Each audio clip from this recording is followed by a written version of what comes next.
Good morning everyone. आप सभी का फिर से एक बार कल्याणी एकेडमी की इस जुनून की दुनिया में, मोटिवेशन की दुनिया में और मेरे इस मैथ्स की दुनिया में बहुत बहुत स्वागत है आप सभी लोगों का। चलिए करते क्लास स्टार्ट। आज हमारी रेशियो की 4th क्लास है और जैसा कि मैंने आपको बताया पीडीएफ डिस्क्रिप्शन में अवेलेबल है। ये बार बार मैं इसलिए बोलता हूँ हर वीडियो के स्टार्ट में भी कोई भी रैंडम वीडियो देखे तो उन्हें पता चले। क्लियर? चलिए तो जहां पे जिस क्वेश्चन पर हमने छोड़ा था उसी से हम स्टार्ट कर रहे हैं। जो लोग रैंडमली इस वीडियो को देख रहे हैं प्लीज रेशियो का वीडियो फर्स्ट सेकंड थर्ड से सारा देखें और सारे टॉपिक्स अवेलेबल हैं उनके भी वीडियोस आप देखें। डिस्क्रिप्शन में आपको पीडीएफ मिल जाएगी, वहां से पीडीएफ डाउनलोड करें। हार्ड कॉपी निकलवा लें, बहुत अच्छा रहेगा। कोई पेड पैकेज लेने की जरूरत नहीं है। क्लियर? चलो आते हैं, बात करते हैं ना। तो ये वाला क्वेश्चन है ना, आपको पता है कौन सा टाइप है? ये टाइप 3rd था ना हमारा, बचे हुए क्वेश्चन हम कर रहे थे। चलिए आ जाते हैं। तो क्वेश्चन नंबर 6th है ना, 5th हम कर चुके थे, टाइप 3rd का 6th पर थे हम। चलो पढ़ते हैं। एक कक्षा के लड़कों तथा लड़कियों का अनुपात 2:1 हो जाएगा यदि 15 लड़कियां कक्षा छोड़कर चली जाती है ना। ध्यान देना, एक कक्षा के लड़के तथा लड़कियों का अनुपात 2:1 हो जाएगा यदि 15 लड़कियां कक्षा छोड़कर चली जाती है। The ratio of number of boys to that of girls in a group becomes 2:1। 2:1 when.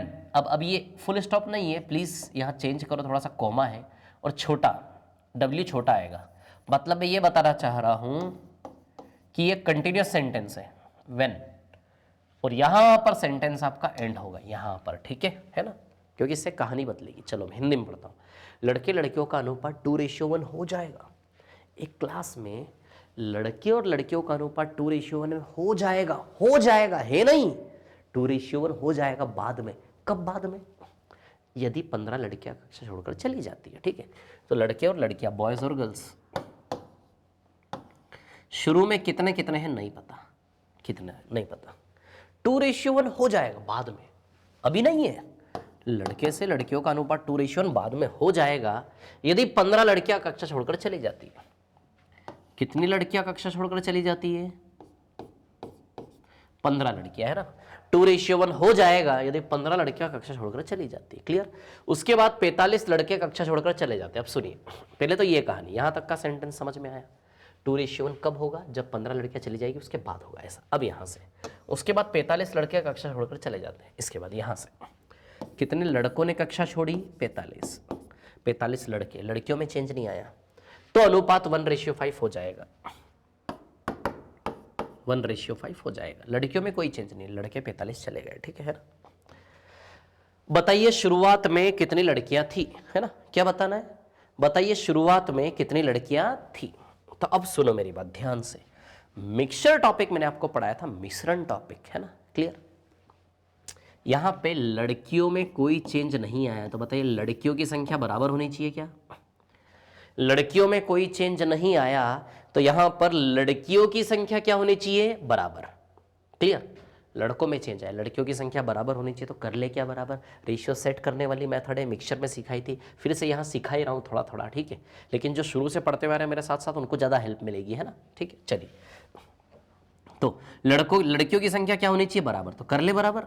ये 5 है तो यहां भी क्या कर ले? इंटू 5। ये 5 है तो यहां भी क्या कर ले? इंटू 5। लड़कियों की संख्या बराबर होनी चाहिए। ये 5 है तो यहां भी क्या कर ले? इंटू 5। क्लियर? हो गया बराबर। इंटू 5 यहां करोगे तो यहां भी करना है। रेशियो में जो एक तरफ होता है दूसरी तरफ भी होता है। क्लियर? अब देखिए यहां से क्या है कहानी। 10 से 1 9 यूनिट की कमी है क्या? 10 से 1 9 यूनिट की कमी है। क्लियर? तो देखिए 9 पंजे 45 हुआ क्या? अरे यूनिट से ओरिजिनल डेटा का रिलेशन इंटू 5 का है कि नहीं है? 10 से 1 यानी कि 9 पंजे इंटू 5, तो यूनिट से ओरिजिनल डेटा का रिलेशन इंटू 5। अब निकालना क्या? ये देखो आप हो जाए। बताइए शुरुआत में कितनी लड़कियां थी, मतलब ये लड़कियों की संख्या कितनी, शुरुआत में कितनी लड़कियां थी ये हमें निकालना है। ठीक है, अब सुनिए मेरी बात ध्यान से। इंटू 5 का रिलेशन है तो यहां भी इंटू 5 करेंगे हम, तो यहां पे लड़कियों की संख्या 25 हो जाएगी क्या? गर्ल्स, अरे यूनिट से ओरिजिनल डेटा कर, ये यूनिट है ना, 10 unit 5 unit 5 unit 1 unit. Clear? तो यहाँ से 10 से 1 9 यूनिट, कितना पकड़ में आया? 45, यानी कि यूनिट से ओरिजिनल नंबर का, संख्याओं का रिलेशन 5 गुना का है, तो ये 5 यूनिट है। 5 पंजे 25, यानी कि यहाँ लड़कियों की संख्या 25 है। अब आप सोचिए यहाँ लड़कियों की संख्या 25 है, 15 लड़कियों के निकलने के बाद 25 है, तो यहाँ पे लड़कियों की संख्या 25 + 15 40 रही होगी क्या शुरू में? तो आंसर कितना आएगा इसका? 40। क्लियर? 25 बची तो 15 निकलेगा, 25 + 15 शुरू में कितनी रही होगी? 40। क्लियर है इतनी बात? रिपीट करके देखो, इजी सा क्वेश्चन है, एक लाइन में होने वाला, ठीक है। सिखा रहा हूँ इसलिए टाइम टेकिंग लग रहा होगा आपको। मैं जब करूंगा इन क्वेश्चन को तो ओरली करूंगा, पेन भी हाथ में लेने की जरूरत नहीं पड़ेगी। चलो आगे। 20 shift from the first class to second class, now the ratio of, ये आपको सेल्फ करना है, ये शुरू और फर्स्ट और सेकंड के वीडियो में क्रॉस मेथड वाला क्वेश्चन है ना, सेल्फ करना है, ठीक है। चलो क्वेश्चन नंबर 8, ये मैं करवा चुका हूँ आप लोगों को, ये क्वेश्चन हम सॉल्व कर चुके हैं, आप लोगों को याद होगा, किया है हमने, क्रॉस मेथड से होने वाला क्वेश्चन था ये भी। आगे चलते हैं। The ratio of boys to number of girls 5 the number of girls to be added in the union so that the number of boys to girls 6। चलो इसको कर लेते हैं, है ना। सुनिए, एक कॉलेज यूनियन में विद्यार्थियों की संख्या 48 है ना, 48। लड़कों और लड़कियों की संख्या का अनुपात 5:3 है ना। लड़कों और लड़कियों की संख्या का अनुपात 5:3 है। अब देखिए, लड़कों और लड़कियों की संख्या का जो अनुपात है वो क्या है? 5:3। क्लियर? इस यूनियन में कितनी लड़कियों की संख्या जोड़ी जाए? कितनी लड़कियों की संख्या जोड़ी जाए नहीं पता, कि लड़के और लड़कियों का अनुपात 6:5 हो जाए। लड़के और लड़कियों का अनुपात क्या हो जाए? 6:5। क्लियर? अच्छा, इसको ऐसे कर लो, इजी रहेगा। 48 है ना टोटल, तो लड़के लड़कियों को अलग अलग कर लो। 5:3 है ना, 5 3 8, 8 छंग 48, छंग का रिलेशन है इंटू 6 का, तो इंटू 6 इसमें भी कर लो, तो लड़के 30 अलग हो गए 48 में से, और लड़कियां 18 अलग हो गई। लड़के लड़कियां अलग अलग करने में सेकंड, 48 में 30 18, 5 3 के अनुपात में बांट लिया। क्लियर? अब आगे बढ़ो। इस यूनियन में कितनी लड़कियां जोड़ी जाए? लड़कियां कितनी जोड़ी जाए, कितनी मिलाई जाए, ताकि नया अनुपात 6 से 5 हो जाए। नया अनुपात क्या हो जाए? 6 से 5। अब आप एक चीज समझो, लड़कियां जोड़ी जाए इसका मतलब लड़कों की संख्या तो 30 ही रहने वाली है। इतनी लड़कियां जोड़ी जाए मतलब लड़कों की संख्या 30 ही रहेगी। तो आप सोचो, 6 पंजे 30 है, तो 5 पंजे 25 आ जाएगा कि नहीं आ जाएगा? यहाँ पे 18 से 25 होने का मतलब कितनी लड़कियां जोड़ी गई? 7। आंसर 7 आएगा। 18 से 25 होने का मतलब कितनी लड़कियां मिलाई गई? 7। आया क्या समझ में? क्लियर है ये, है ना। 6 पंजे 30 तो 25, तो 18 से 25 यानी कि 7 ज़्यादा है, यानी कि 7 रास्ते में जुड़े हैं। कितनी लड़कियां जोड़ी जाए? 7 लड़कियां जुड़ेंगी। क्लियर है इतनी बात सभी को? आया क्या समझ में? चलो आगे चलते हैं नेक्स्ट पर, है ना, ठीक है। नेक्स्ट वाले क्वेश्चन पर चलते हैं, ठीक है।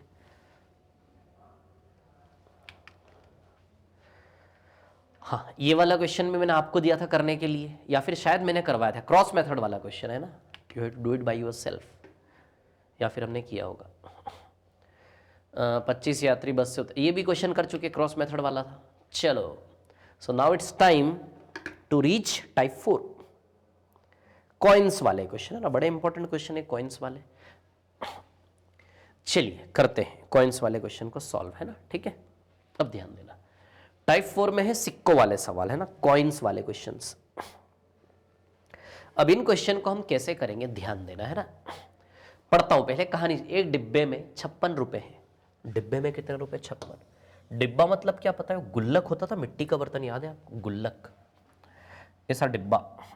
कैसा डिब्बा होता था यार? ऐसे करके होता था वो बर्तन, ऐसे करके कुछ बर्तन होता था वो, ऐसे करके कुछ बर्तन होता था वो गुल्लक। उसमें यहाँ पे छेद होता था ऐसे करके, यहाँ पे छेद, जिसमें से आप पैसे डालते थे अंदर। ऐसा गुल्लक होता था, मैंने तो किया था बचपन में। ऐसे सिक्के डालते थे हम, 50 पैसे के, 1 रुपये के, 25 पैसे के भी डालता था मैं तो। मेरे समय में चलते थे, आपके समय में चलते हुए नहीं पता, ठीक है। ऐसे कर करके पैसा इकट्ठा करते थे ना। तो इस आदमी ने एक डिब्बे में कितने रुपये इकट्ठा कर लिए? 56 रुपये। 56 रुपये। और वो 56 रुपये इकट्ठा करे होंगे तो कई प्रकार के सिक्के डाले हो सकता है नोट भी डाले हो, 10-10 रुपये के नोट भी डाले हो, 5-5 रुपये के नोट भी डाले हो, या फिर 50 पैसे, 1-1 रुपये, 25 पैसे सिक्के भी डाले हो। अब किस प्रकार के, कुछ भी हो सकता है। 56 रुपये टोटल इकट्ठा किया इसने। अब वो 56 रुपये कैसे इकट्ठा किया, देखो पूरी कहानी सुनाइए। 1 रुपये, एक कॉमा है यहाँ पे, है ना। 1 रुपये, 50 पैसे और 25 पैसे के सिक्के हैं। मतलब इसमें 3 प्रकार के सिक्के हैं, 1 रुपये, 50 पैसे, 25 पैसे, बस। ये तीनों प्रकार के सिक्कों से मिला मिला के टोटल 56 रुपये इकट्ठा कर लिया ऐसा। अब हमें ये पता करना है, हमें इस सवाल में पता ये करना है, इतना सरल सी बात है कि 1 रुपये के सिक्के कितने, 50 पैसे कितने, 25 पैसे कितने, संख्या बताओ। 1 रुपये 50 पैसे 25 पैसे मिला मिलाकर टोटल 56 रुपये इकट्ठा कर लिए। तो हमें इसमें यह पता करना है कि बताओ सिक्कों की संख्या कितनी, तीनों की अलग अलग। 1 रुपये 50 पैसे 25 पैसे, क्लियर। ये हमें संख्या अलग अलग करनी है। अब संख्या अलग अलग सिक्कों की कैसे करेंगे बताता हूँ, शांति सुनो। सवाल तो समझ गया, गुल्लक है वो सब है ना।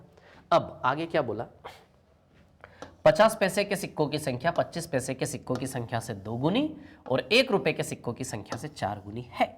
तो 50 पैसे के सिक्कों की संख्या क्या है, क्लियर। तो तीनों प्रकार के सिक्कों की संख्या पता कर लेंगे। इन्होंने सिर्फ हमसे 50 पैसे के सिक्कों की संख्या निकालने को बोला, क्लियर। अब ध्यान देना, क्या कहानी बनाएंगे, कैसे सॉल्व करेंगे, सुनो। इस उलझन को सरल करते हैं, ठीक है। तो मैं आपको एक बात बताता हूँ, जैसे फॉर एग्जाम्पल, चलिए ऐसा सोचिए आप लोग, मेरे पास मान लो 5 रुपए के, इधर पे जगह है क्या, नहीं यही कर लेते हैं। मेरे पास मान लो 5 रुपए के 10 सिक्के हैं। कितने सिक्के हैं, 10। यदि 5 रुपए के 10 सिक्के हैं तो बताइए टोटल धन मेरे पास कितना है, 50 रुपए है क्या। 5 रुपए के 10 सिक्के यानी कि टोटल धन मेरे पास कितना है, 50 रुपए, क्लियर। अब ध्यान देना है ना, एक कहानी, एक रिलेशन बना रहा हूं जिस पर बेस्ड ये क्वेश्चन हम सॉल्व करेंगे, ठीक है। तो 5 रुपया क्या हुआ, सिक्के का मान, कितने का सिक्का है ना, कितने का, 5 रुपया क्या बता रहा है, कितने का सिक्का, और 1 रुपए का सिक्का, 2 रुपए का सिक्का, कितने का सिक्का। हिंदी लिख रहा हूं बिल्कुल शुद्ध ताकि समझा सकूं। कितने का सिक्का, 1 रुपए का, 2 रुपए का, 5 रुपए का, 10 रुपए, कितने का सिक्का। ये सिक्कों की संख्या को बता रहा है क्या, और ये टोटल मनी, कुल राशि, बनने वाली कुल राशि कितनी है। जैसे गुल्लक में कुल राशि कितनी, कुल राशि को बताता है ना। तो इसको 5 रुपए को बोलते हैं हम डिनोमिनेशन। सिक्के का मान यानी कि क्या बोलते हैं, डिनोमिनेशन। सिक्कों की संख्या, नंबर ऑफ कॉइन को n, और कुल राशि यानी कि टोटल मनी। तो डी मतलब होता है एक्चुअली डिनोमिनेशन, है ना। लिखता हूं यहां पर छोटा सा, ठीक है, डेस डेस डेस, समझ जाना। नंबर ऑफ कॉइन, सिक्कों की संख्या, और टोटल मनी, कुल राशि। तो एक रिलेशन है, denomination into number of coin, सिक्कों की संख्या बराबर टोटल मनी। तो ये रिलेशन बनाने के लिए मैंने एक कहानी बनाई, 5 रुपए 10 सिक्के, है ना ये, ठीक है। अब सुनो मेरी बात, इस कहानी में 3 कैरेक्टर है, 1 2 और 3, 1 2 और 3। अब सवाल कैसे बनेगा, 3 में से किन्हीं 2 की जानकारी सवाल हमें देगा। ये तरीका होता है सवाल बनने का, है ना। 3 में से, इन 3 में से किन्हीं 2 की जानकारी सवाल हमें देगा। This is the way to frame the questions, clear. तो अब सवाल पढ़ते और देखते, 3 में से डिनोमिनेशन यानी कि सिक्के, कैसे कैसे सिक्के, जैसे 1 रुपया 50 पैसा 25 पैसा, सिक्कों का मान दिया है ना, संख्या और टोटल मनी। चलो अब पढ़ते सवाल को। 56 रुपये गुल्लक में हो तो आप समझ ही गए थे, 1 रुपये 50 पैसे 25 पैसे के सिक्कों से बने हैं। तो चलो क्या दे दिया हमें, डिनोमिनेशन दे दिया ना। क्या डिनोमिनेशन दिया कि भैया 1 रुपये के सिक्के हैं, 50 पैसे के सिक्के हैं और 25 पैसे के सिक्के हैं। आई बात, डिनोमिनेशन की जानकारी दे दी एक तो, कि कितने कितने के सिक्के हैं, 3 में से किन 2 की जानकारी मिलेगी। आगे अब यहाँ से ये सिक्के, यहाँ तक कहानी खत्म, यहाँ से चालू है ना। 50 पैसे के सिक्कों की संख्या 25 पैसे के सिक्कों की संख्या से 2 गुनी। अब ध्यान देना, 50 पैसे के सिक्के की संख्या 25 पैसे से क्या है, 2 गुनी। 50 पैसे के सिक्कों की संख्या 25 पैसे से दुगनी, यानी कि 1 है तो इधर क्या है, 2 है ना। 50 पैसे के सिक्कों की संख्या 25 पैसे से क्या है, दुगनी, यानी कि इधर 1 है तो इधर क्या आएगा, 2, क्लियर है ना। और 1 रुपए के सिक्कों की संख्या से 4 गुनी है, और 1 रुपए के सिक्कों की संख्या से क्या है, 4 गुनी, है ना। और 1 रुपए के सिक्कों की संख्या से 4 गुनी। ध्यान देना, 50 पैसे के सिक्कों की संख्या 25 पैसे से दुगनी है। जो बोला वो लिख रहा हूं, ध्यान से पढ़ो शांति से। 50 पैसे के सिक्कों की संख्या 25 पैसे से दुगनी है, और 1 रुपए के सिक्कों की संख्या से 4 गुनी है। मतलब इसी 50 पैसे का टारगेट किया, 50 पैसा इससे डबल है और 1 रुपए से 4 गुना है, तो इससे दुगना 1 का 2, इससे 4 गुना तो 1 का 4। क्लियर, आई बात समझ में ना। 25 पैसे की संख्या से दुगनी और 1 रुपए के सिक्कों की संख्या से 4 गुनी, क्लियर। तो 50 पैसे के सिक्कों की संख्या क्या है? अब सुनिए मेरी बात ध्यान से, है ना, ठीक है। ध्यान देना सभी लोग, है ना। कहानी ऐसी है ना कि ये भी ध्यान से सुनना, ये भी 50 पैसे की संख्या को बता रहा है, ये भी 50 पैसे को ही बता रहा है। जब दोनों 50 पैसे को ही बता रहे, दोनों एक जैसे नंबर होने चाहिए ना। ये भी 50 पैसे को ही बता रहा है, ये भी 50, दोनों एक जैसे होने चाहिए। दोनों का एक जैसा कैसा करे, ऊपर में इंटू 2 कर लूँ क्या? तो ये 4 तो ये भी 4 हो गया एक जैसा। अब रेशियो में इंटू 2 यहाँ करेंगे तो यहाँ भी करेंगे। आई बात समझ में क्लियर? हो गया बराबर। तो अब देखो रिजल्ट क्या बना, ये 1 फाइनली अलग अलग टुकड़ों में दिया था ना रेशियो में, एक रेशियो बनाना है तीनों का हमें। 1 50 पैसे सिक्कों की संख्या 4 4 यानी कि 4 फाइनल हुई। 50 पैसे के सिक्कों की संख्या कितनी फाइनल हुई? 4। और 25 पैसे के सिक्कों की संख्या कितनी फाइनल हुई? 2। क्लियर? तो 1 ये 4 और ये कितना फाइनल हुआ? 2। आई बात समझ में? 4 4 4 4 8 मत लिख देना, 2 बार नहीं लिखना, एक ही बार लिखना है ना। 1 4 और 2। तो चलो सिक्कों की संख्या का रेशियो हमें दे दिया उन्होंने 1 4 और 2। सिक्के का मान 1 रुपया 50 पैसा 25 पैसे, इसकी जानकारी दी। सिक्कों की संख्या का रेशियो क्या दिया उन्होंने हमें? 1 4 और 2। क्लियर? ये कहानी कैसी बनाई है, बस इसको देने के लिए उन्होंने बहुत बड़ा ड्रामा कर दिया ना, बस यहीं पे सवाल को टफ कर दिया, बाकी तो सब सरल था। तो आपको इस प्रकार से बनाना ना चाहिए, दुगना 4 गुना। अच्छा मैं होता तो इतना ड्रामा थोड़े ना करता 1 4 2 को बनाने का, उसको पढ़ते से ही 1 4 2 छाप देता मैं। कैसे छाप देता बताता हूँ। 1 रुपया 50 पैसा और 25 पैसा। क्लियर? अब सवाल बोल रहा है कि इसकी तुलना में डबल होना चाहिए और इसकी तुलना में ये कितने गुना होना चाहिए? 4 गुना। अब ये 4 गुना भी है दुगना भी है, तो इसको आप 4 मानो ना। इसका 4 गुना भी इसका दुगना भी है, तो 4 और 2 का एलसीएम 4 मान लो। यदि इसका दुगना 4 है तो खुद कितना होना चाहिए? तो इसका दुगना 4 है तो खुद 2 होना चाहिए। इसका 4 गुना 4 है तो खुद कितना होना चाहिए? 1। तो 1 4 2 डायरेक्ट रेशियो बनेगा कि नहीं बनेगा? इस प्रकार से आप सोच सकते हो। ठीक है, मिटा रहा हूँ मैं इसको, आप रिपीट करके देख लें ताकि कन्फ्यूज ना हो ज़्यादा, इसलिए मिटा देता हूँ। ठीक है, डायरेक्ट लिखा जाता है 1 4 2। इसका दुगना और इसका 4 गुना, तो उसको 4 मान लो। तो दुगना है तो 2 होना चाहिए, तभी 2 का 2 4 दुगना हुआ। और ये 4 है तो 1 होना चाहिए, तभी तो इसका 4 गुना 4 हुआ। तो 1 4 2 कहना, उसका कहना संतुष्ट हो, ऐसे नंबर बनाना होता है ना। ठीक है, तो बस 1 4 2 या फिर ऐसे कहानी बना के बना लो। तो किन दो की जानकारी दे दी सवाल ने? डिनोमिनेशन की जानकारी दे दी, नंबर ऑफ कॉइन। यहाँ पे सवाल सॉल्व होगा। चलो अब सवाल सॉल्व हो गया, कुछ नहीं बचा इसमें, लेकिन सवाल सॉल्व करने के लिए थोड़ा सा और डिज़ाइन बनाता हूँ, थोड़ा सी और क्रिएटिविटी दिखाता हूँ, है ना। देखो गुल्लक बनाता हूँ पहले, तो ये गुल्लक है ना, ये रहा गुल्लक, मान लो ये ऐसा गुल्लक बनाया मैंने, है ना। ठीक है, ये गुल्लक है, इसमें 3 प्रकार के सिक्के, 1 रुपये 50 पैसे और 25 पैसे, है ना। तो ध्यान देना सभी लोग, 1 रुपये, ये कैलकुलेशन जो मैं कर रहा हूँ गुल्लक वाली, वो वहाँ पे भी हो सकती है डायरेक्ट ओरली, है ना। 25 पैसे। अच्छा रिलेशन क्या है? Denomination into number of coin से टोटल मनी बनेगी कि नहीं बनेगी? टोटल मनी आप जानते हो गुल्लक में 56 रुपये सब मिला के। तो अब मैं क्या करूँगा ना, अलग अलग सिक्कों के हिसाब से टोटल धन को जोड़ूंगा, और जुड़ा हुआ धन किसके बराबर है? 56 रुपये। क्लियर? पूरे गुल्लक का, है ना। तो डिनोमिनेशन तो 1 रुपये 50 पैसे, सिक्कों की संख्या को क्या मान ले? 1 4 2। सिक्कों की संख्या का रेशियो क्या है? 1 4 और 2। क्लियर आया है क्या समझ में, है ना?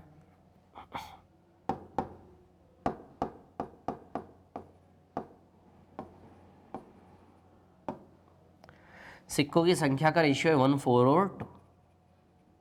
क्लियर? इतनी बात ठीक है ना।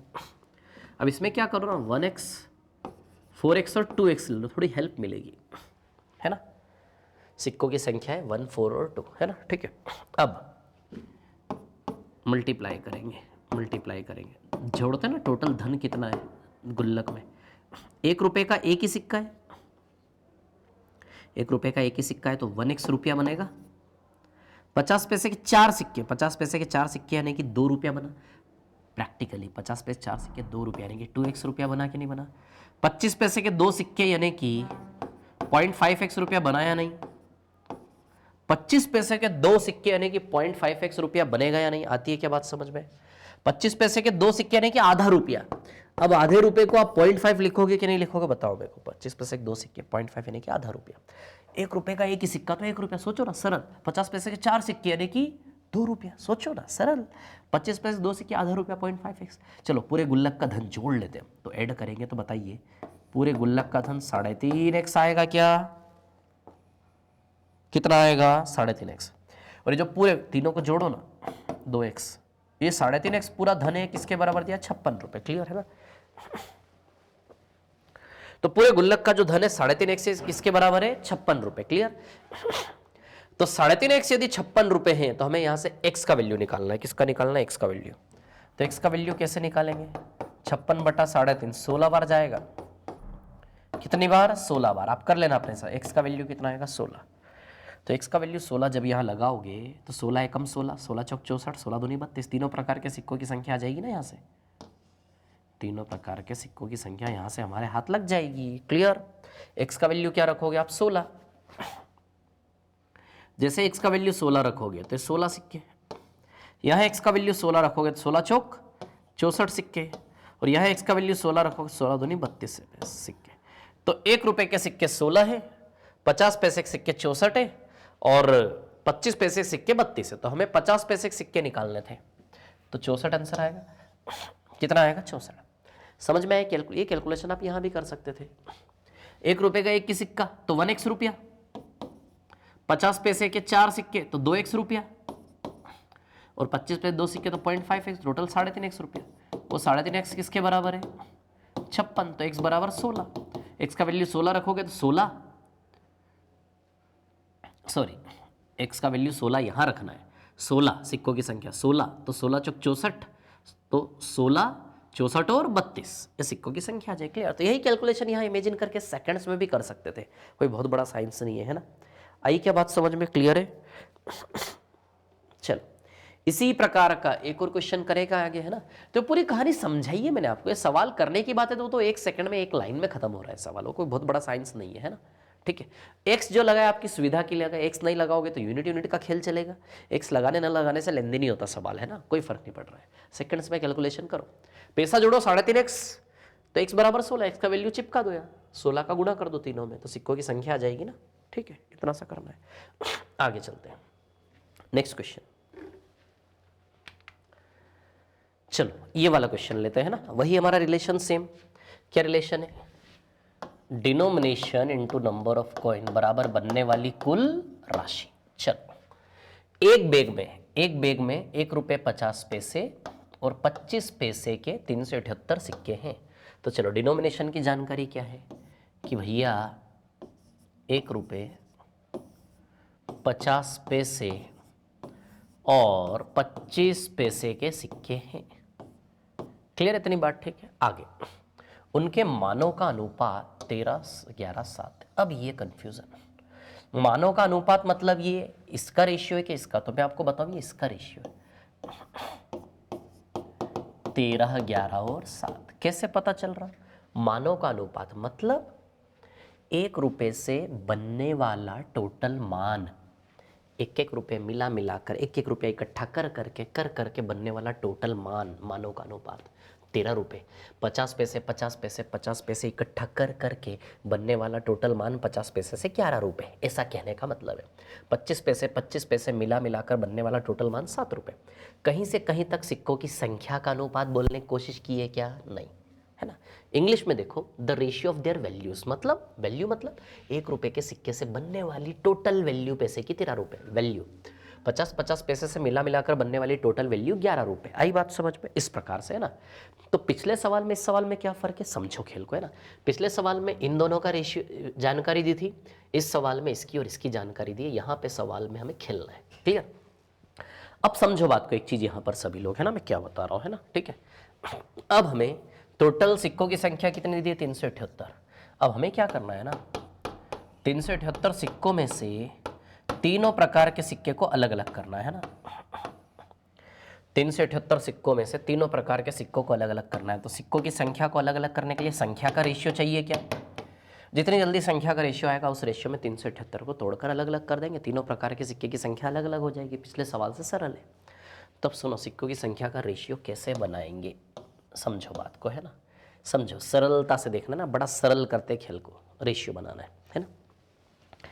1 रुपये सिक्कों, 1 रुपये के सिक्के इकट्ठा होकर यदि 13 रुपये बन गए तो सोचो 13 सिक्के रहे होंगे क्या? ₹1 के कितने सिक्के मिलकर 13 रुपया बनाएंगे? 13 सिक्के। तो बताइए यहाँ सिक्कों की संख्या एक प्रकार से 13 बनेगी क्या नहीं बनेगी? एक प्रकार से ₹1 ने इकट्ठा होकर 13 रुपया बना दिया, यानी कि 13 सिक्के रहे होंगे क्या? क्लियर। यहाँ 50 पैसा 50 पैसा 50 पैसा 50 पैसा ने इकट्ठा होकर 11 रुपया बना दिया, तो सोचो 22 सिक्के रहे होंगे क्या? सरल सी बात है यार। 50 पैसे 50 पैसे 50 पैसे की कितनी संख्या हो कि 11 रुपया बन जाए? 22 सिक्के ने, 22 सिक्के होंगे 50 पैसे के, तभी तो 11 रुपया बनेगा। अब 25 पैसे 25 पैसे 25 पैसे 25 पैसे इकट्ठा होकर 7 रुपया बना दिया, तो 25 पैसे की संख्या कितनी होनी चाहिए कि 7 रुपया बन जाए? बताइए। 28। 25 पैसा 25 पैसा 25 पैसा 25 पैसा मिला के कितनी बार में 7 रुपया बनेगा? 28 सिक्के। तो इस बहाने संख्या का रेशियो मिल गया, हो गया हमारा काम। 13 22 28, बस इस रेशियो में ब्रेक कर दो। और क्या, तीनों को जोड़ोगे तो टोटल 63 यूनिट आएगा, और 63 का 6 गुना है एग्जैक्टली। तो गुणा 6 करोगे तो तीनों प्रकार के सिक्के अलग अलग हो जाएंगे ना। कितने जल्दी रेशियो बना सकते हो। तो 50 पैसे के सिक्के 22 छंग 132, तो बताइए 132 आंसर आएगा क्या? क्लियर है इतनी बात है ना? 132 क्लियर। तो 22 छंग 132 क्लियर है सभी को? ठीक है, चलो आगे चलते हैं ना। समझ में आए दोनों प्रकार के क्वेश्चन। अब अगले जो 2 क्वेश्चन है वो इन्हीं पर बेस्ड जो दोनों हमने किए। तीसरे क्वेश्चन पर चलते हैं। वैसे होमवर्क देना चाहिए लेकिन मैं करवाता हूँ। टोटल कितने क्वेश्चन है इसमें? अच्छा 4 क्वेश्चन है ना। चलो तीसरे पर आते हैं ना। तीसरे क्या कहानी है? अ बैग कंटेन 480 कॉइन्स ऑफ 50 पैसा 25 पैसा 10 पैसा, रेशियो ऑफ देयर वैल्यू। देखो फिर से वैल्यू का रेशियो, पिछले सवाल जैसे है ना, मानव का अनुपात, पिछले सवाल जैसे ही है। Denomination into number of coin बराबर बनने वाली टोटल मनी। तो डिनोमिनेशन क्या क्या है? 50 पैसे 25 पैसे और 10 पैसे। क्लियर। तो 50 पैसे 25 पैसे और 10 पैसे। क्लियर। और सिक्कों की संख्या 480 है, और मानव का अनुपात 5-3 है के 5-3 और 1। चलो संख्या का रेशियो बनाना है। तो 50 पैसे कितनी बार में 5 रुपए बनाएंगे? 10 सिक्के लगेंगे। 50 पैसे कितने सिक्के लगेंगे 5 रुपए बनाने में? 10 सिक्के। 25 पैसे कितने सिक्के लगेंगे 3 रुपए बनाने में? 12। क्लियर। 10 पैसे कितने सिक्के लगेंगे 1 रुपया बनाने में? 10। क्लियर इतनी बात? ठीक है। चलो इसको कैंसिल भी कर सकते हो आप चाहो तो, नहीं कैंसिल करोगे तो भी कोई बात नहीं। 5 6 5 का रेशियो आया, तो 5 6 5 को जोड़ोगे तो बताइए 16 यूनिट आएगा क्या? ये 16 यूनिट किसके बराबर है? 480 कुल सिक्कों के बराबर है कि नहीं? 16 बराबर 480, तो 16 3 48 इंटू 30 का रिलेशन है। क्लियर। तो इंटू 30 कर लें तो तीनों प्रकार के सिक्कों की संख्या अलग अलग हो जाएगी, है ना। तो 150 180 और 150। क्लियर। तो 150 180 और 150। क्लियर इतनी बात? ठीक है। तो 150 180 और 150 है ना। ठीक है। क्लियर। कोई इश्यू तो नहीं इसमें किसी को, है ना? पिछले सवाल जैसे ही है। चलो एक और सवाल है नेक्स्ट वाला, वो भी इसी के जैसा है लेकिन मैं चाहता हूं मैं करवा देता हूं। ठीक है, वो भी ऐसा ही है। Etch type of note is equal, एक व्यक्ति 640 रुपए है जो कि 1 रुपए 5 रुपए और 10 रुपए के नोटों के रूप में है। ये फर्स्ट सवाल के जैसा है। चलो देखो, denomination into number of coin बराबर टोटल मनी, यानी कि कुल राशि। क्लियर। अब देखो एक व्यक्ति में 640 रुपए 1 रुपए 5 रुपए और 10 रुपए के नोट है यहाँ पे 1 रुपए 5 रुपए और 10 रुपए के नोटों के रूप में है। तो 1 रुपए 5 रुपए और 10 रुपए के नोटों के रूप में है। क्लियर इतनी बात? ठीक है। जबकि सभी प्रकार के नोट समान संख्या में है, जबकि सभी प्रकार के नोट समान संख्या में है। नोटों की संख्या तीनों प्रकार की समान दी है। समान देने का मतलब संख्या का रेशियो 1:1 दिया है। नोटों की संख्या समान है। समान मतलब क्या हो सकता है? तीनों प्रकार के नोटों की संख्या 10-10-10 हो सकता है 16-16-16 हो, लेकिन रेशियो में काटने के बाद तो 1:1 ही आएगा ना। काटने के बाद तो 1:1 ही आएगा। तो समान का मतलब क्या रेशियो बनाना है? 1:1. क्लियर। चलो ये फर्स्ट सवाल जैसा है, कर लेते हैं सॉल्व। गुल्लक बना लूं ये ऐसे करके, ये देखो है ना। तो 1 रुपये के नोट है, 5 रुपये के नोट है और 10 रुपये के नोट है। 1 रुपये के नोट है, 5 रुपये के नोट है और 10 रुपये के नोट है। Clear. Denomination into number of coin बराबर बनने वाली टोटल मनी। तो नंबर ऑफ कॉइन की बात करें तो रेशियो 1:1 है क्या?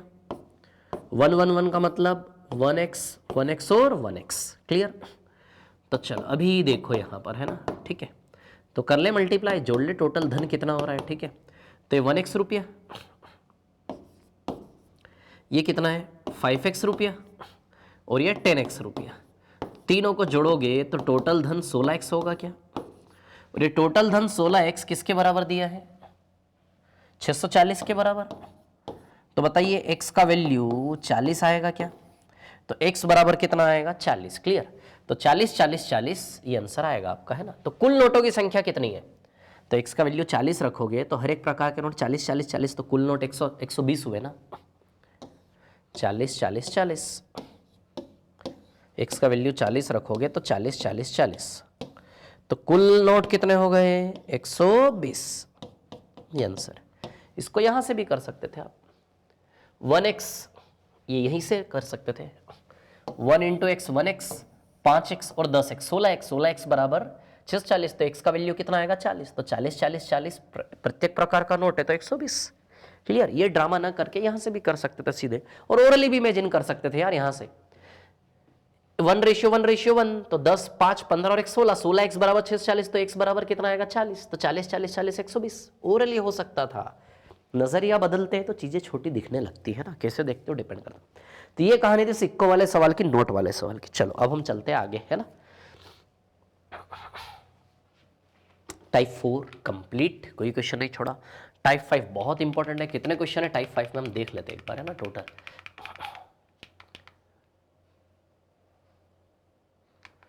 अच्छा 16 क्वेश्चन है ना, टोटल 16। बहुत बढ़िया। ये type 5 is very very important, ठीक है। चल पहले क्वेश्चन से इनिशिएट करते हैं। पढ़ो इसको, बताता हूं फिर कहानी, है ना। पढ़िए इस क्वेश्चन को अच्छे से सभी लोग, है ना।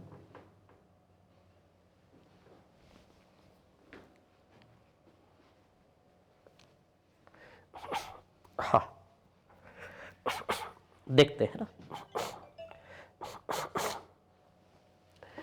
8x and 50 are in continue then the value of x। सवाल का उत्तर यदि आपने निकाल लिया तो ओवर कॉन्फिडेंट नहीं होना। इस सवाल से क्या क्या सीखना है, क्या क्या बता रहा हूं ध्यान देना, क्या क्या तरीके हो सकते, क्या है ये कहानी, ठीक है। 8x और 50 एक क्रमागत समानुपात है, तो x का मान ज्ञात करें। 8x और 50। अब मैं एक चीज बताऊं आपको। अच्छा सबसे पहले आंसर की बात करें। आंसर क्या होगा, कौन होगा आंसर, तो मैं आपको बताऊं, सुनो। x का वैल्यू निकालना है ना। x का वैल्यू कौन होगा पता है, मैं बताऊं आपको। x का वैल्यू होगा यहां पर 20। हाँ 20 आएगा आंसर। आंसर आएगा इसका 20। अब आप सोचोगे सर आपने 20 में ऐसा क्या देखा कि इसका आंसर 20 है। तो क्या देखा मैं आपको बताता हूँ। क्रमागत समानुपात। तो पहले तो समानुपात शब्द का अर्थ समझो। समानुपात मतलब समान अनुपात, प्रोपोर्शन, दिस इज प्रोपोर्शन, समान अनुपात। अब ऐसा नंबर बीच में लिखना है कि जो 8 से 20 का रेशियो बने वही रेशियो 20 से 50 का भी होना चाहिए। क्रमागत समानुपात मतलब समान अनुपात। और 8 से 20 का जो अनुपात है वही 20 से 50 का होना चाहिए। तो 8 से 20 का अनुपात निकालते हैं। काटो इसको, 4 दूनी 8, 4 पंजे 20। बताइए 2:5 के अनुपात 4 से काटो, 4 दूनी 4 पंजे 2 और 5 के रेशियो में है ये। तो यहाँ भी रेशियो आप देख लो, 20 और 50 को काटो। यहाँ भी रेशियो 2 और 5 आ रहा है कि नहीं आ रहा है क्या समान रेशियो में। 20 यदि रखते हो तो दोनों रेशियो 2 5 2 5 समान आ रहा है कि नहीं आ रहा है। और कुछ भी रखोगे तो समान नहीं आएगा। तो इतनी बात समझ में आई आपको, है ना। क्यों मैंने 20 को बोला, क्या तरीके निकालने के ऑप्शन से करेंगे, नहीं बहुत सरल सरल तरीके, ठीक है। पहले मैं समझाना चाह रहा हूँ कि सवाल क्या है। क्रमागत समानुपात का मतलब क्या, ऐसा नंबर जो काटने पर दोनों और अनुपात क्या दे, समान। क्लियर। अब शॉर्टकट की बात करें तो शॉर्टकट क्या है, इतना शॉर्टकट है कि क्या करना है आपको। x का वैल्यू निकालने का तरीका है कि आसपास के दोनों नंबर को मल्टीप्लाई करके क्या लेना है, स्क्वायर रूट। क्लियर। दोनों नंबर को मल्टीप्लाई करके स्क्वायर रूट। 8 × 50 बताइए, रूट 400 आएगा कि नहीं आएगा। और रूट 400 कितना होता है, 20 आ जाएगा क्या आंसर 20। क्लियर। तो मध्य बीच वाला नंबर निकालने का तरीका होता है आसपास के दोनों नंबर को गुणा करके क्या ले लो, square root. This is the basic तरीका। अब ये तरीका कैसे बना ये भी मैं आपको बताना चाहता हूं। क्लियर?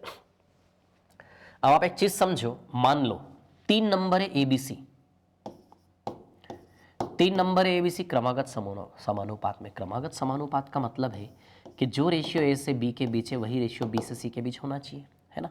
यानी कि जो ए से बी के बीच रेशियो है वही रेशियो बी से सी के बीच भी होना चाहिए। रेशियो मतलब क्या, बटा ही होता है ना, रेशियो मतलब डिवाइडेड तो होता है। जो ए से बी का रेशियो वही रेशियो बी से सी का। ये है बेसिक कहानी। क्लियर है ना। तो अब देखो B into B B square हो जाएगा क्या, और ए इंटू सी क्या हो जाएगा, ए सी। अब उधर से स्क्वायर हटेगा तो ए सी पर स्क्वायर रूट लगेगा कि नहीं लगेगा। तो ये क्या कहता है, ये रिलेशन आपसे कुछ कहना चाह रहा है, इसकी भावनाएं समझो। ये क्या कह रहा है कि भैया बी को निकालने का तरीका क्या है, ए और सी को गुणा करके वर्गमूल ले लो तो बी आ जाएगा। बी यानी कि जो बीच का है, ये बी है ना, ये ए है, ये बी है और ये सी है। तो बी का वैल्यू कैसे निकालने का बोल रहा है फॉर्मूला आपको, बी का वैल्यू बराबर आसपास के दोनों का मल्टीप्लाई करके स्क्वायर रूट। बता रहा है कि नहीं बता रहा है, क्या कहने को, क्या कर्म करने को कह रहा है ये कि भैया बीच का वैल्यू बी निकालने के लिए आसपास के दोनों नंबर का मल्टीप्लाई करके क्या ले लो, वर्गमूल। तो 8 × 50 400 का वर्गमूल कितना आएगा, 20। आई क्या बात समझ में, क्लियर है ना। तो समझ में आया फॉर्मूला कैसे बना। तो ये है बेसिक जनरल फॉर्मूला तरीका, ठीक है। ऑप्शन से भी कर सकते हो, इससे करो, बेस्ट है। आसपास के दोनों का स्क्वायर रूट लेना है मल्टीप्लाई करके, ठीक है। अब इसमें क्या होता है ना, एक और चीज होती है इसमें तृतीय अनुपाती निकालने को भी आता है कई बार। जैसे चलो थर्ड प्रोपोर्शन है ना, थर्ड प्रोपोर्शन। जैसे मान लो 2 नंबर आपको देता हूं, जैसे 4 8, ये तीसरे स्थान को बोलते हैं तृतीय अनुपाती। दिस इज थर्ड प्रोपोर्शन, है ना, ठीक है। तृतीय अनुपाती बोलते हैं, ये तृतीय अनुपाती। तीसरा नंबर जो मिसिंग होता ना 3 की भीड़ में, तृतीय अनुपाती, यानी कि इसको हम क्या बोलते हैं, थर्ड प्रोपोर्शन। ये होता है आपका थर्ड प्रोपोर्शन। क्लियर, तृतीय अनुपाती, ठीक है। तो ये तो सरल है यार, हम जानते ना, ये वही एबीसी की कहानी है, ए बी और सी। जो ए से बी का रेशियो है बी से सी का। तो अब ये देखो ए से बी में क्या रिश्ता है, डबल का रिश्ता है कि नहीं, 4 दूनी 8, तो 8 दूनी 16। अरे 1:2 है कि नहीं, 4 से 8 यानी कि डबल का रिश्ता। तो 4 दूनी 8, तो 8 दूनी 16। तृतीय अनुपाती निकालना तो और भी सरल है। या फिर वही कहानी यार, जो ए से बी का रेशियो वही बी से सी का। तो A by B always equals to B by C. तो बस बेसिक का यूज कर लो, ए बटा बी। तो ए बटा बी यानी कि 4/8 बराबर बी बटा सी यानी कि 8/c। तो सी का वैल्यू यहां से भी तो आ जाएगा ना। अरे 3 में से, ये क्या रिलेशन कहता है, 3 में से किन्हीं 2 का वैल्यू दे दे, तीसरा आप निकाल सकते हो। तो ए बाई बी बराबर बी बाई सी के फॉर्म में रखो, तो 4/8 बराबर 8/c। तो सी का वैल्यू आ जाएगा ना, सी इधर ले जाओगे तो 4 दूनी 8, 4 2 8, 8 2 16 आ जाएगा, सी बराबर 16। ये बेसिक तरीका है। फिर यहां से देखो 4 दूनी 8, इसको बोलते तृतीय अनुपाती, थर्ड प्रोपोर्शन, है ना। इसको बोलते हैं मध्य अनुपाती। क्या बोलते हैं, बीच के वैल्यू को मध्य अनुपाती, इसको मिड प्रोपोर्शन बोलते हैं। बीच का मिसिंग हो, बीच का नंबर यदि निकालना हो तो इसको बोलते हैं मिड प्रोपोर्शन। क्या बोलते हैं, मध्य अनुपाती,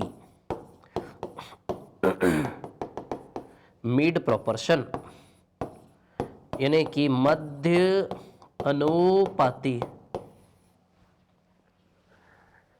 मध्य अनुपाती। क्लियर, चलो आगे चलते नेक्स्ट वाले पर, है ना। आई समझ में कहानी। चलो ये भी क्वेश्चन बड़ा अच्छा है। 2 और 54, ये मिसिंग है थोड़ा सा, इंग्लिश में सही है। 2 और 54 के बीच, रुको, यहां पे के बीच 2, ये यहां पे ये आएगा, है ना। 2 और 54 के बीच 2 मध्य अनुपाती ज्ञात करो। कितने मध्य अनुपाती ज्ञात करो, 2। अब समझना कहानी में क्या बता रहा हूं, है ना।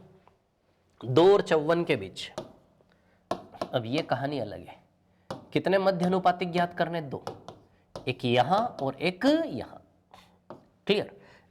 अब मैं देखो तो मुझे अलग ही पता चल रहा है कि इसका आंसर ये आएगा 6 और 12, 2 तिया 6, 6 तिया 18, ये आएगा आंसर इसका। अलग ही दिख रहा है, कैसे दिखा अलग ही, पहले मैं आपको एक कहानी समझाता हूं मुझे कैसे दिख गया। सुनो मेरी बात, मुझे अलग ही दिख रहा है कि 6 और 18 है। क्यों आएगा 6 और 18, सब में रेशियो क्या होना चाहिए, सेम। देखो 2 तिया 6, 1:3 है क्या, 3 गुना का रिश्ता है। 6 तिया 18, यहां भी 3 गुना है, और 18 तिया 54, सब में 3 गुना का रिश्ता है क्या नहीं। प्रोपोर्शन, प्रोपोर्शन मतलब समान अनुपात, अनुपात क्या होने चाहिए, समान। ऐसे दो नंबर बीच में डालो कि सबका रेशियो क्या हो, सेम। देखो 3 गुना 1:3, 2 तिया 6 1:3, 6 तिया 18, 3 गुना 1:3, 18 तिया 54, क्लियर। तो तीनों में रिलेशनशिप सेम आना चाहिए, वो नंबर आंसर बनेंगे 6 और 18। अब बात है सर ये तो ऑप्शन से करवा दिया, मेथड बताइए। चलो मेथड बताता हूँ। अब ध्यान देना, ज़्यादा टेंशन मत लेना इसकी मेथड। इसमें गुणोत्तर श्रेणी का यूज़ होता है, जीपी सीरीज, ज्योमेट्रिक प्रोग्रेशन, गुणोत्तर श्रेणी। गुणोत्तर श्रेणी का एक जनरल फॉर्मूला होता है, क्या होता है, शांति से देखना, ये तो आ गया ना आपको समझ में, शांति से। ए आर, एक मिनट, ए आर स्क्वायर और A R cube, A R square और ए आर क्यूब, क्लियर, ठीक है। अब यहां से आप ध्यान दीजिए, ए आर स्क्वायर और ए आर क्यूब, ज्योमेट्रिक गुणोत्तर श्रेणी क्या होती है ना, ज्यादा डीप में नहीं जाना है ना, ऐसे ही बस बता रहा हूं, थोड़ा सा ज्ञान दे रहा हूं। गुणोत्तर श्रेणी मतलब होती है जीपी सीरीज, जीपी सीरीज, ठीक है, गुणोत्तर श्रेणी है ना, ध्यान देना। तो गुणोत्तर श्रेणी का जनरल फॉर्मेट होता है A R square, A R cube, A R की पावर 4, ए आर की पावर 5, डेज डेज चलता ही जाएगा। लेकिन हमारे पास तो 4 ही पद है ना, तो हमारी गाड़ी यहां तक एंड हो गई इस सवाल में, केवल शुरू ए से और अंत ए आर क्यूब से, क्लियर। 5 नंबर होते तो हम यहां तक छापते, 6 नंबर होते तो यहां तक छापते, क्लियर। कितने नंबर आए आप इससे हर एक सवाल को कर सकते हो, ठीक है। अब ध्यान देना, ये ए और आर आपस में क्या है, इनटू में है, गुणा में। ए और आर स्क्वायर भी आपस में क्या है, गुणा में है, क्लियर। अब सुनना मेरी बात, जितनी जल्दी ए और आर का वैल्यू यहाँ रखोगे, रख के गुणा करोगे, ये नंबर बन जाएगा। यहाँ भी ए और आर का वैल्यू रख के सॉल्व करोगे, मतलब जितनी जल्दी ए और आर का वैल्यू आप निकाल सकते हो, जितनी जल्दी ए और आर का वैल्यू निकालोगे उतनी जल्दी आंसर आपका आएगा, क्लियर। अब ए और आर की वैल्यू निकालने की कला बताता हूँ। अच्छा, प्रथम नंबर तो अपने आप में ए का वैल्यू है ना, वो, अरे पहला वाला नंबर ए का वैल्यू देता है तो ए बराबर तो 2 है। चलो ए का वैल्यू रख दे 2, ए का वैल्यू क्या रख दे, दोनों जगह 2। जैसे आर का वैल्यू रखेंगे मल्टीप्लाई करके दोनों बन जाएंगे, मतलब कितनी सी देरी है, आर का वैल्यू निकालना है। अब आप एक चीज समझो, ए आर क्यूब का वैल्यू 54 है क्या, ध्यान देना, ए आर क्यूब का वैल्यू क्या है 54, ए आर क्यूब बराबर 54 है। यहाँ ए का वैल्यू लगा सकते हो आप 2, ए का वैल्यू 2 लगा ले, आर क्यूब बराबर 54, 2 से 54 27 बार जाएगा, आर क्यूब बराबर 27। तो बताइए 3 का क्यूब हुआ क्या ये, तो पावर 3 3 कैंसिल, तो आर बराबर कितना आएगा 3, पावर 3 3 कैंसिल, तो आर बराबर कितना आएगा 3, क्लियर। तो कैसे निकाला, शुरू और आखिरी को पकड़ लो आप, शुरू वाला ए का वैल्यू दे देगा और आखिरी वाला जो समीकरण बनाओगे वहां ए का वैल्यू डालना है, ये 2 शुरू और आखिरी को पकड़ना है। ए बराबर 2, ए बराबर 2 और ए आर क्यूब बराबर 54, ए बराबर 2 यहां लगाओगे तो आर का मान आ जाएगा, तो ए का मान 2, आर का वैल्यू 3। चलो आर का वैल्यू 3 रख दें यहाँ पे, और यहाँ 3 का स्क्वायर आएगा क्या, है ना, तो 2 तिया बन गया ना 6, और 2 नमे की 3 का वर्ग, आर का वर्ग 2 नमे की 18। समझ में ये बात कैसे करना है। यदि 2 मध्य अनुपातिक निकालने, यदि 3 निकालने होते तो हम ए आर की पावर 4 तक जाते, क्लियर है ना। ये है बेसिक तरीका करने का। ऑप्शन से करो, मैं होता तो ऑप्शन से ही कर देता यार, इतनी करने से। और यदि ऐसे भी करता ना मैं, तो ऐसे भी यदि मैं करता तो ये मैं ओरली कर लेता। मेरे को पता है ये ए का वैल्यू है और ये ए आर क्यूब का वैल्यू है, ए आर क्यूब बराबर 54, ये मेरे दिमाग में चलता ओरली, ए आर क्यूब, क्योंकि 4 लोग हैं तो ए आर क्यूब बराबर 54, ये ओरली सब इमेजिन कर लेता मैं। ए बराबर 2 रखता है यहाँ पे, आर क्यूब अपने आप 27 मेरे को ओरली इमेजिन हो जाता। ए बराबर 2 रखूंगा तो आर क्यूब 27, आर क्यूब 27, 3 का क्यूब तो आर बराबर 3, ए बराबर 2 आर बराबर 3, ये कैलकुलेशन में ओरली कर लूंगा सेकंड्स में, क्लियर, पेन उठाने की जरूरत नहीं है। तो बस 2 तिया 6, दोनों में 18, 6 और 18, तो इससे मैं तो ओरली कर लूंगा सेकंड्स में, और ऑप्शन से भी कर लूंगा, सीधे लगाऊंगा, अपने आप ही समझ में आएगा कौन तीनों रेशियो सेम बना रहा है, 6 और 18। आया समझ में क्या बताया मैंने, प्यारे प्यारे बच्चों, विद्यार्थियों। चलो आगे चलते हैं ना नेक्स्ट वाले क्वेश्चन पर। हाँ, बड़ा अच्छा क्वेश्चन है ये, land and water mixture topic मैंने आपको पढ़ाया ना, मिक्सचर याद है, मिक्सचर टॉपिक को ही बिलोंग करता है क्वेश्चन कहीं ना कहीं, है ना। अब देखिए यहां पर, ठीक है, सुनिए, है ना।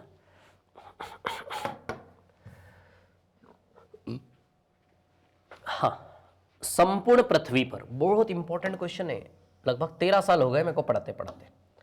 2023 ने एंट्री मारी ना तो मेरे 13 साल पूरे हो गए पढ़ाते पढ़ाते, ठीक है। 2022 में 12 साल थे, अब 13 साल हो गए।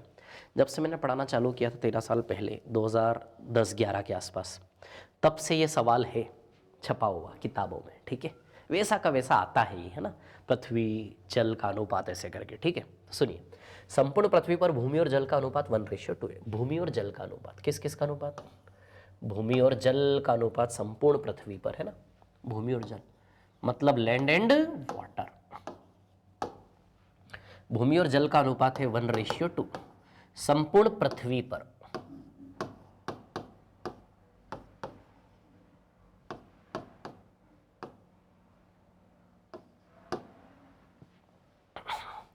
उत्तरी गोलार्ध पर यह अनुपात 2:3 है।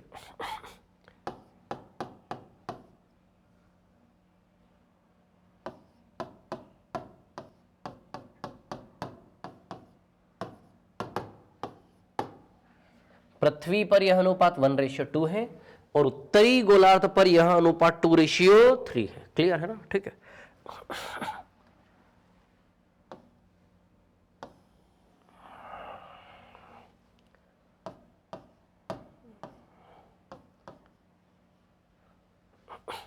वन रेशियो टू, उत्तरी गोलार्ध में 2:3। तो दक्षिणी गोलार्ध पर यह अनुपात कितना होगा, ठीक है।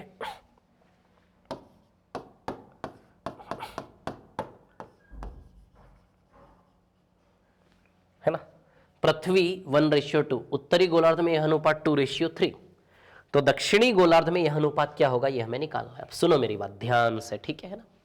अच्छा, सपोज जैसे फॉर एग्जांपल ये पृथ्वी है, उत्तरी गोलार्ध दक्षिण गोलार्ध, ठीक है। ये northern hemisphere and this is southern hemisphere, और ये पूरी पृथ्वी है आपकी, ठीक है। पृथ्वी है ना, ठीक है।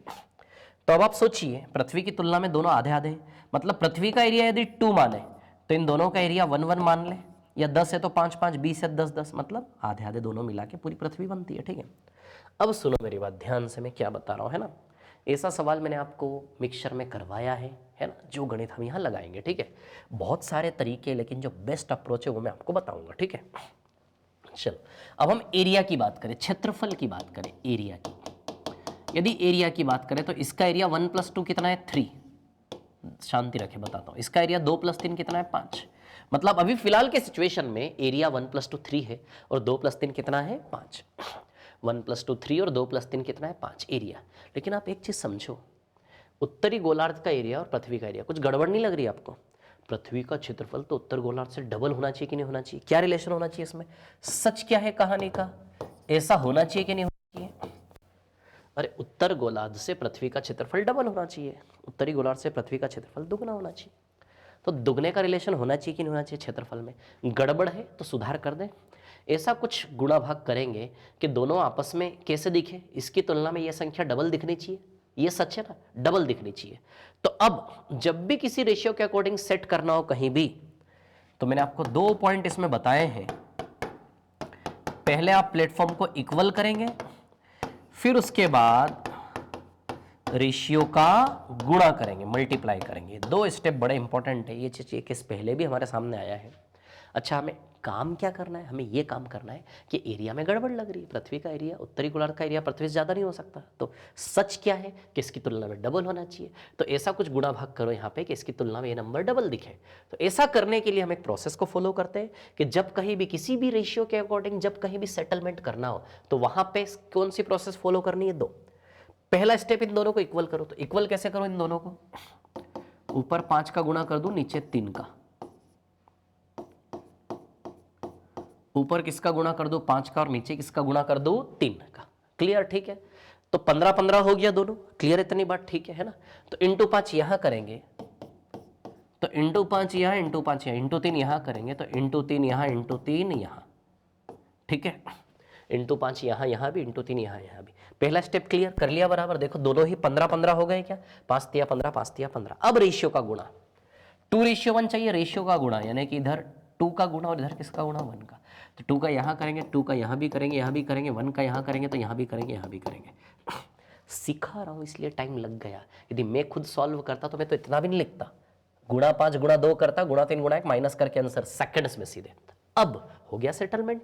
देखो 30 हो गया 30, 3 पंजे 15, 15 दूनी 30। पृथ्वी का एरिया कितना हो गया 30, और उत्तरी गोलार्ध का एरिया कितना हो गया 15, 15 का 30 हो गया ना, डबल का सेटलमेंट। क्लियर? तो ये तरीका है सेटलमेंट करने का, ध्यान रखना है ना। यदि यहां 4:5 होता तो 4 और 5 का गुणा करते, 6:7 होता तो यहाँ 6 और 7 का गुणा करते। इस प्रोसेस को फॉलो करना। आया समझ में? ध्यान रखना। मिक्सचर टॉपिक में तो बहुत यूजफुल मेथड थी, है ना। चलिए अब देखिए, तो अब कर लेते माइनस। तो पूरी पृथ्वी पर भूमि 10 है और 10 में से 6 चली गई उत्तरी गोलार्ध में। पूरी पृथ्वी पर भूमि का क्षेत्रफल 10 है और 10 में से 6 गया उत्तरी गोलार्ध में। दक्षिण गोलार्ध के लिए 4 बचा। क्या पृथ्वी में से उत्तरी गोलार्ध पे भूमि कितनी गई? 10 में से 6 गई, तो इधर कितनी बची? 4। इधर कितना है? 20। 20 में से 9 गया क्या? जल। पूरी पृथ्वी पे जल 20 है, 20 लीटर में से 9 लीटर उत्तरी गोलार्ध ले गया, दक्षिण के पास 11 बचा। तो आंसर आएगा 4:11। आई क्या बात समझ में? है ना। टाइम ले रहा हूं ताकि क्लैरिटी हो। देखो रिजल्ट बनाना उद्देश्य है ना, और मैं जो मेथड बता रहा हूं ना, ये बेस्ट अप्रोच है, बेस्ट किसी भी सवाल के। एक भी क्वेश्चन ऐसा होना मैं जो बता रहा हूं जिसमें आपको लगता हो, पहली बात तो मैं ये बताऊं, एक भी क्वेश्चन आप मेरा ऐसा नहीं पकड़ पाओगे जिसमें आप बोलोगे कि सर इसमें तो आपने लंबी मेथड बता दी, इससे और बेहतर मेथड है। All over India, all over globally compare कर सकते हैं। एक एक क्वेश्चन का बेस्ट से बेस्ट शॉर्टेस्ट अप्रोच मैं आपको दे रहा हूं। हो सकता है किसी क्वेश्चन में आपको लगे कि सर मेरा शॉर्ट है, लेकिन मैं जब बताऊंगा आपको तो आपको समझ में आएगा आपका शॉर्ट नहीं है, मेरा ही शॉर्ट है। वो दिख रहा होगा शॉर्ट, बट टाइम ज़्यादा खा रहा होगा। मेरा शॉर्ट जो है वो कम से कम। शॉर्टकट मीन्स क्या? समय कम से कम खपत हो, रास्ता सरल हो आंसर तक जाने का। क्लियर है ना? ठीक है, चलो, है ना। अनुभव के हिसाब से बोल रहा हूं, है ना। पिछले 13 साल मैंने गणित के अंदर ही डूबा हूं मैं, यही गणित 13 सालों से, ठीक है। तो उस अनुभव के, दिल्ली, पटना, इंदौर, जितने भी बड़े बड़े कोचिंग सेंटर हैं हिंदुस्तान के रहे पिछले 10-12 सालों में, सब जगह पढ़ा चुका हूँ। इवन सिनेमा हॉल में क्लास लगती है दिल्ली में मुखर्जी नगर में सिनेमा हॉल में क्लास लगा करती थी। 700-700 बच्चे बैठते थे। मैं कॉर्नर पर बोर्ड पर पढ़ाता था, वहाँ पर स्क्रीन चलती थी ऐसे करके, ठीक है। तो एक अनुभव के बेसिस पर बोल रहा हूँ। पूरा हिंदुस्तान देखा हुआ है मैंने, पटना हो, बिहार हो, छत्तीसगढ़ में रायपुर में पढ़ाया मैंने, है ना, इंदौर, पटना, दिल्ली, ठीक है, सब जगह ऑल ओवर इंडिया पढ़ा चुका हूँ, इसलिए मैं कमिट कर रहा हूँ इतना बड़ा, है ना। ठीक है, चलो, कि बेस्ट से बेस्ट अप्रोच किसी भी टॉपिक के लिए क्या हो सकता है ये मैं दे रहा हूँ, है ना। ज़्यादा तारीफ कर दी ना मैंने अपने आप, बोल रहा हूँ सर तारीफ नहीं कर रहा हूँ, मैं आपको बता रहा हूँ ताकि मैं जो पढ़ा रहा हूँ उसकी वैल्यू कितनी है, उसकी वैल्यू करो आप, ठीक है, जो सीख रहे हो, है ना। इतना सा मैं आपसे चाहता हूँ, इसके बदले और कुछ नहीं है। वैल्यू करो जो चीज़ फ्री में मिल रही है उसकी। हाँ, चलिए आगे चले। नेक्स्ट वाला क्वेश्चन है ना, 4, 5, 6, 7, 8। अच्छा, इसके बाद वाला क्वेश्चन ना बिल्कुल इसी के जैसा है, तो क्या आप सेल्फ ट्राई करोगे उसको? ये इसके बाद वाला क्वेश्चन ये वाला बिल्कुल इसी के जैसा है, थोड़ा थोड़ा ना, आप सेल्फ ट्राई करना। कितने क्वेश्चन है टोटल इसमें? 10, 11, 12, 13, 14, 15, 16 सवाल है ना। चलो ठीक है, ओके, देन यहीं पर खत्म करते हैं, अब आगे बढ़ेंगे नेक्स्ट वाली क्लास में, है ना। चलिए, okay, so thank you, thanks a lot. बहुत मेहनत करें, बहुत अच्छे से रहें, all the best, thank you.